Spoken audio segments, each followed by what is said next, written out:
Ladies and gentlemen, RosterWatch Nation, welcome back to the epic RosterWatch Podcast, brought to you by RosterWatch.com. My name is Alex Dunlap, and today we have a very, very special guest. His name is Mike Sando. You can find him on Twitter at Sando NFL. He was most recently, he's been at The Athletic, where he's been for the last 2 years as a senior writer covering the NFL nationally. Before that, you probably know him very well from his coverage of the Seattle Seahawks, NFC West, and also was a national writer on ESPN, ESPN.com, ESPN Insider, E+. And you probably even saw him like on SportsCenter and stuff doing hits like that. Mike, what's going on, brother? Hey, it's good to be here. I even go back longer than that. I was 9 years as a Seahawks beat reporter before that, locally in the Seattle area. So, yeah, I've been covering NFL a long time. Good to be here. Man, this just interesting times right now. We would be at the Combine, right? We would be at the Combine right now. It makes you feel a little sick, huh? It's weird. It's very weird. And it's such a privilege to have a job where you cover sports, right? So for me, I've been going to Super Bowls for years. I didn't go this year. That was weird. I actually watched the Super Bowl with my family, which I've never done. I didn't have a family the last time I didn't go to a Super Bowl. And then the Combine, you're right. Combine, the league meetings will be coming up. All those things that are kind of staples on the calendar. And who knows how much they'll all come back, right? I think people have learned to operate in this Zoom world a little bit. Well, I wanted to ask you about that at some point. Let me just ask you about that, because I'm worried. This would have been my 10th Combine. Thankfully, the Senior Bowl was able to let us come cover that. But man, it was like, Mike, you would never. It was like 1/16 of the regular media presence there. People just decided not to go. Do you think this year, this COVID year, and I think about it, I know you're involved with the PFWA and stuff like that. Do you think that this is going to kind of swindle people out of the ability to like have those in-person, in-season access that we've become used to? Because here's my worry. It's that these Zoom availabilities, I mean, it's fine. Thank God we had an NFL season. I mean, just thank God for that. I'm happy we did. I'm happy we figured out a way to do it. But, man, it feels like things are kind of on their way back to normal. We're going to need to get back to normal at some point. And I just, no offense to any of these local beat writers, the coverage is not as good whenever they can't be there around the team. They don't have the little nuanced ideas about things. They don't see these guys in practice, or they're able to pick up on things being around, right? It's something I picked up on that was just a little bit lacking this year as far as coverage. Yeah. But it seems like probably from the team side, they probably love it because they don't have to have the reporters around. They don't have to have the headache. How do you think that it's going to go down? And do you think the PFWA is going to have to have any, not fights in store, but any kind of defense in store? Yeah, I mean, the Pro Football Writers of America, we are in contact with the league all the time, and I think we want to have the right balance. I feel like the league has unfortunately been heading this direction a long time. When I first started covering 20-plus years ago, we really had a lot of free reign in the locker room. And if you wanted to go talk to somebody that wasn't scheduled to speak, you could do that. You could build a relationship with the starting quarterback by, not hounding him every day, but you could be at his locker periodically, right? You could maybe have a conversation where you're just talking about his family, and it might just be you and him. And as time has gone on, the access to people who play and coach in the NFL has become formalized to the point where now, if you're in front of somebody's locker, there's going to be 5 guys with a radio microphone in there. The team website's going to be filming it. It might be streaming live. Right. Every press conference is streaming live now, right? So we've already lost some of what I think made the coverage, the potential for the coverage to be better. Now, coverage has improved in other ways, right? We have access to data and film in some cases. There's more people who really understand the game covering it, right? So there's ways that it's improved. I think what we have to get is get back what we had before that was good. And then if some of these other ways to access through Zoom are better, for example, let's just say the team signs a player this offseason. Well, they may not have called everybody together to talk about it, but what about a quick Zoom now? You know what I mean? What if we can get the GM? We may be able to add some access that we didn't get before because that's just so easy. You don't have to call a press conference. You don't have to have everybody come in. We could just all do it. Even if you're on vacation, you could do it, right? If you're the beat reporter and it's June and something happens, you could do it. So that's what I kind of hope for is let's just be smart and logical about it and then not lose the access that helps us do a great job. Well, I think about it and in the like I just think about my friends that cover, say, like I'm down here in Austin, so there's no pro team, but I have friends that cover the Texas Longhorns, right?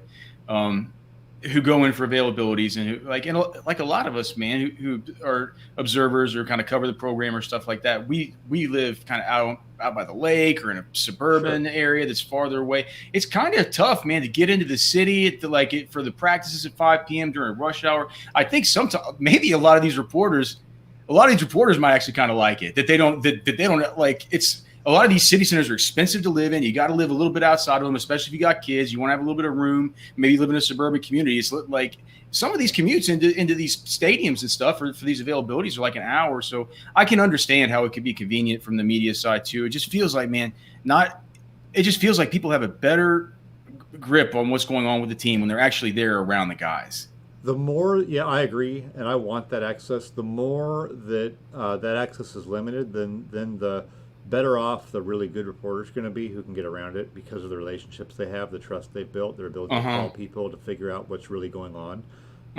So, if I was a 15-year beat reporter on a team, I'm going to be good either way. Like for me this off season, I have so many people that I know in the league over 20 years that I did my job as normal. I can just call people. If you're totally reliant on the team to set up every interaction you have, good luck, right? Then you're really reliant on exactly how that is and how much you can be around and all of that. So I hope we get people able to be at the facility, which I think we will, and able to have some ability in the locker room to cultivate relationships and trust. That's really important. It's important for the team and the players too, because if everyone's writing and pontificating and going on the radio without having relationships with the people that they are talking about and covering, then there's no accountability, right? Yeah. If I'm gonna criticize the starting receiver, and then I have to be around him tomorrow in the locker room, changing the dynamic now, right? If you had to walk into that locker room after you wrote something that somebody doesn't like, there's an accountability there. If you're just some guy in suburbia writing, and that guy's never going to even meet you except that you're going to be on a Zoom occasionally, is that a good relation? Is that a good thing for him? So I think this works both ways. Yeah, no, that all makes perfect sense. And my hopes, like selfishly, like a lot of what we do is getting out to training camps and being able to get an eye on these guys and stuff like that. So I'm really, really crossing my fingers that as we approach this 2021 season, we get back to just a little bit more in-person access. And I'm pretty optimistic that we will, at least to some. I mean, nothing could be less than this last year, because last year was basically zero, except for Tampa Bay and Jacksonville. They let us in for just short periods. All right. So speaking of Jacksonville, that's AFC South. I'm trying to segue here to Desean Watson that I wanted to talk with you about. You're like you mentioned, man, you've been doing this a long time. You're super plugged in. I've noticed that at The Athletic, you've co-wrote a few pieces sort of detailing this saga. Can you just maybe walk people through how the hell we've gotten here? Yeah.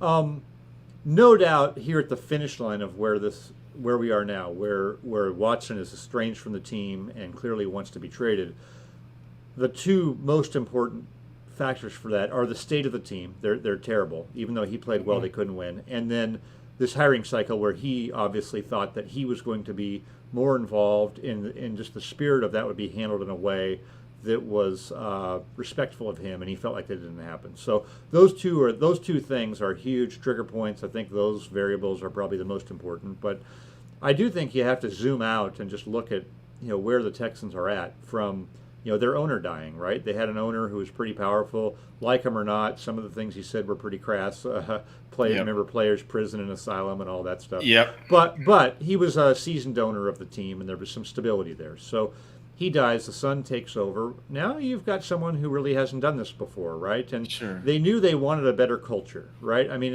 Bill O'Brien, say what you want about him, but it was not always, didn't seem as fun for everybody to come into the building, right? So they wanted to fix that, right? So Jack Easterby was kind of brought in to do that, right? I mean, he's somebody who had been in a successful culture and had been lauded in New England for his ability to promote a good culture. So they were going to bring him in, and they tried to bring in Nick Caserio, and they didn't get Caserio.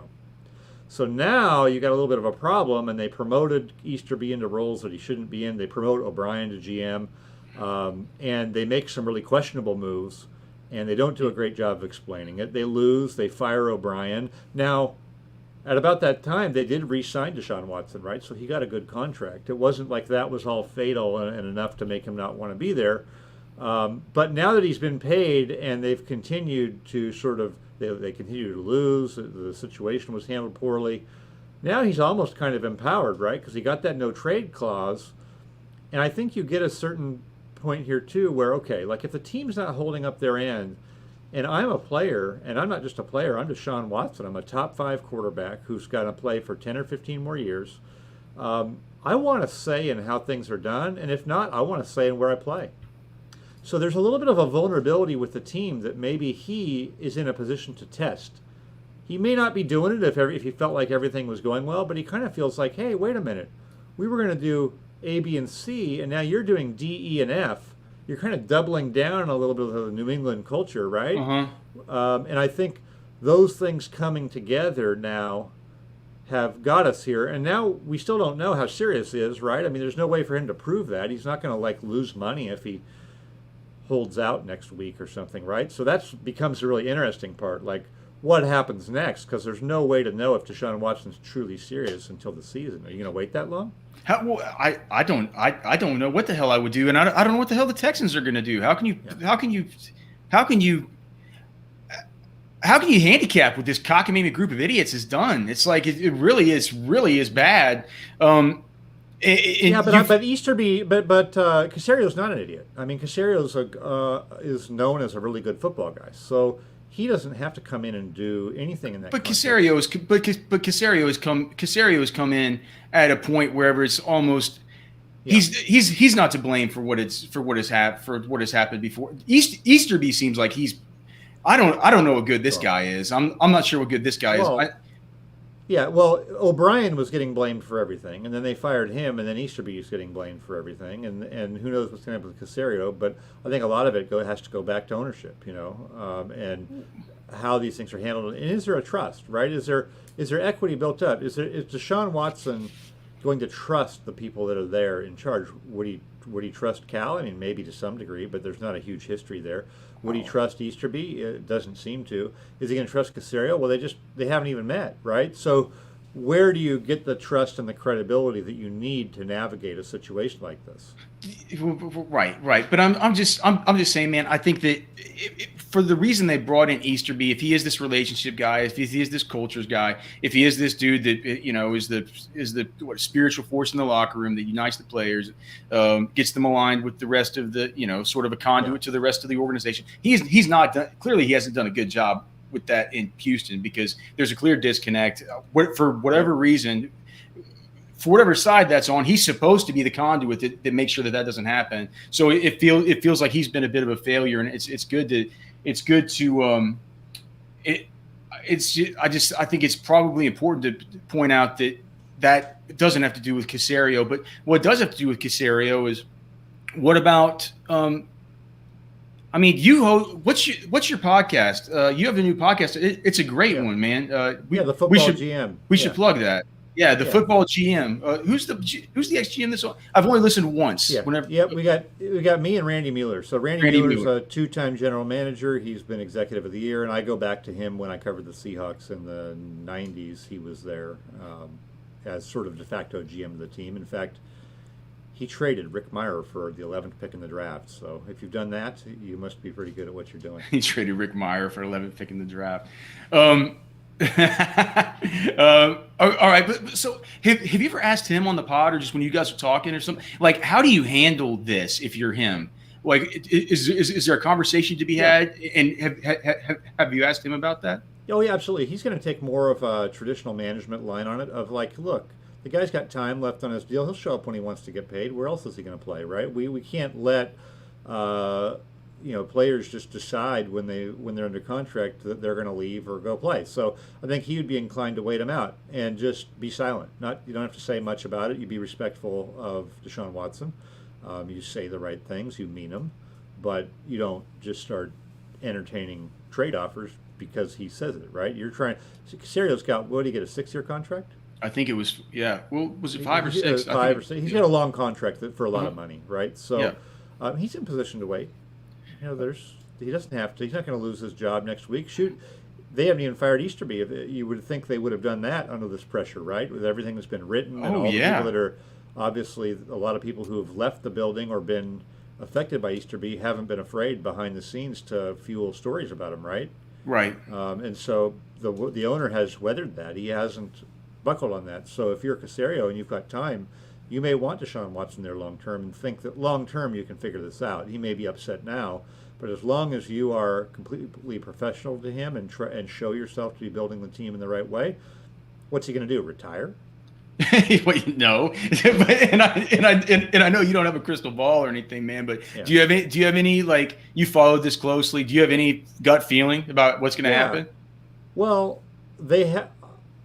I feel like they'll wait for it a while, and really you only have to go on what you've seen. They haven't budged. They haven't said they're going to entertain. They've shut it down at every turn, right? So there's no evidence that they're going to suddenly turn around and trade him. And in the absence of some way for something to change, there's really nothing that's going to change other than draft and all that people may offer. I would think they'd wait. That's what I think they'll do. I think we'll get into June, July, August before we have a better feel. And then they wait. Do you think if they wait, do you think then Desean Watson holds out? Yeah, I do. I don't know how long he would go into the season, but he could go into the season, right? And that's why he can, he really could probably force his way out to a team if he's willing to do that. Not everyone's willing to miss games and have to pay back bonuses and lose money, right? So if he's willing to do that, then the team knows, right? But I don't think the team can really know right now how it's going to go. It would take a bounty to get that guy. I think it would take a bounty to get. I don't even know where you start as far as trade offerings for a guy like Desean Watson. Everything just feels like it's just pie in the sky. Just you need a quarterback if you're trading him. You need if I'm any one of these teams that's trading one of the top quarterbacks, then I want a quarterback back, right? We can't just be terrible at quarterback. Right. So if you feel like the number 1 or number 2 pick gets you that, or if you feel like, hey, we want a guy who's an established starter back, I think that has to be a part of it for these teams. You can't trade Desean Watson and can you trade Desean Watson and have Derek Carr as your guy? Or, you know what I mean? It just feels like you need something that's could be really good for yourself. You need a quarterback and a big grip of ones, I think, man. All right. Speaking of first round picks, would you say with the quarterback situation right now, with free agency and everything else getting ready to open up, what about Sam Darnold? What do you think it would take to do? I saw this on Twitter, kind of trending yesterday. People asking if he's worth a first round pick. Do you have an opinion on that? I wouldn't think so. It wouldn't shock you because he was evaluated as a first-round pick, right? So that evaluation of the player coming out of college holds for a lot of these guys. So it wouldn't shock you. I just think, aren't they going to draft a guy? Aren't they going to draft a quarterback? Once that happens, what's Sam Darnold worth, right? I mean, does his worth stay high? So I would think that's the direction they're going to go. And if I were a team, there's no way if I were a team I'd be going all in on Sam Darnold. I would be sort of waiting to see what the price is, and there's other options that might be just as good. You hear teams. Yeah, I think that makes sense because you hear them talked about with teams like the Saints and teams like that have other kind of bad options. But could it really hurt to take a stab on a player like if you liked him coming out? If you have a coach or somebody who really liked him coming out, then that changes things, right? It's sort of like, okay, what is Carson Wentz worth? Well, he's worth more to Frank Reich, right? Because he likes him. He's been with him. Other people may not like him nearly as much, right? So Darnold had people evaluating him well coming out, and if you can convince yourself that he's been mishandled there, they've had terrible personnel, those are all easy cases to make. They're the only team in the last 5 years that hasn't had a Pro Bowl player on offense in the whole league. Is that true? Is that true? I've never heard that. Yeah, I mean, I was. You think back, and you just like, yeah. There's no one on their team. So, do you think that affects the play of Sam Darnold? I do. If you put Sam Darnold in a really good situation, would he be a decent quarterback? He might. Maybe you could win with him, but I don't know how many guys could win with the way the Jets have been set up. Do you personally believe in Sam Darnold still? I would like to. I would love to have him on my team as an option. I would hate to have him as the option. As the option, right. I would love to have him as part of the mix, especially if I had a coach who really liked him. But I don't know how you can be, how you could be going all in on him right now based on what we've seen. All right, just a couple more hot quarterback topics here for you, real quick, Mike. What about Jalen Hurts? Carson Wentz gets traded away. I've been tweeting and thinking that would be a neat reunification, I guess, with Frank Reich for a long time. I think that's kind of cool over on that side. I think Carson Wentz could be set up for a little bit of a comeback here. I think that if he doesn't do it now, I think that we're probably not going to see it. But what about what's left in Philadelphia? Is it Jalen Hurts or bust for Howie Roseman? Yeah. Is that how you see this? No, I think they've got to have another option. That's nothing against Jalen Hurts. I mean, he did as well as he could in a really difficult situation late in the year. I just don't know how, as an organization, you just go all in on that. Especially you've got a new coach there who hasn't worked with Jalen Hurts, right? I mean, it's a very small sample size. I would it's want 4 games, right? It's 4 games. And he's a second-round pick. It wasn't like he was some exalted guy. So I think they definitely have to have another option. I think a quarterback at 6 is in play for them for sure. So everybody's mocking them. If Miami doesn't go wide receiver, basically, it feels like all the mock drafts right now have Philly going wide. Do you think Philly's wide open? They're at 6 as far as consider. I think they could consider one. I mean, it depends who's there, and it depends what their evaluation is of the guys coming out. That's a huge part of it, right? Right. They evaluated Wentz as really good, right, that year. Yeah. So if they have somebody that they like that much, and you figure, hey, we're not going to be up here, hopefully this high. How often do people pick in the top 6, right? Usually not, unless it's just a team that's terrible every year. Not that often. So it could be smart for them to consider it, right? If they really like somebody, we just don't know if they do or will at this point. They may not know at this point. They're probably still evaluating it and having those discussions.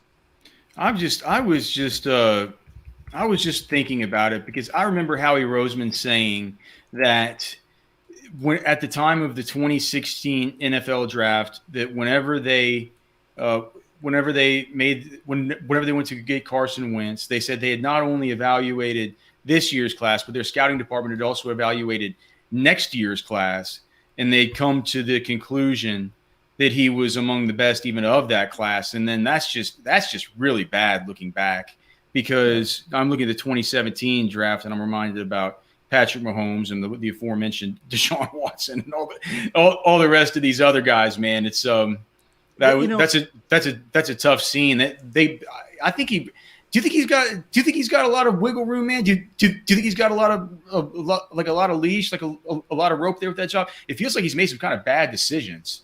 Oh, you mean Howie Roseman? Yeah, Roseman. Yeah, he's got a great relationship with the owner, Jeff Lurie. So and that's what you need to have, and that he has Lurie's trust to do it, and he helped put together a team that won the Super Bowl in the last 5 years. So I think we've gotten our answer to some degree on what he thinks about him. I think they were in a weird situation, right, where they drafted Carson Wentz, they loved him, but then he got hurt and they won the Super Bowl with someone else.